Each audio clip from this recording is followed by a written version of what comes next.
So this is an interesting one.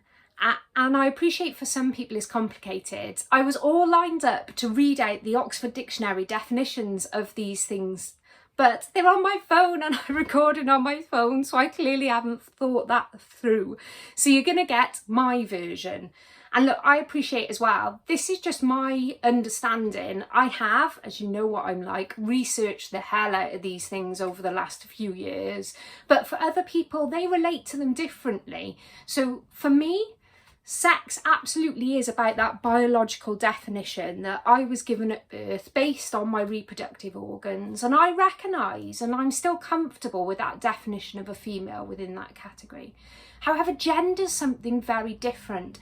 Gender is something that has been built up on societal and social norms and expectations.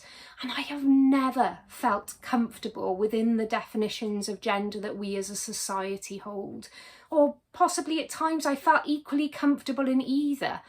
It's always just that like awkwardness of being in a space that doesn't seem to be clearly defined. So for me, as my gender, I definitely identify as non-binary. And then sexuality. So sexuality for me is all about who I'm attracted to. And I've always been very open about my sexuality. I am attracted to people regardless of their sex or of their gender. For me, there are just so many more features of a person that kind of gravitate me towards them. So in terms of sexuality, I identify as pansexual.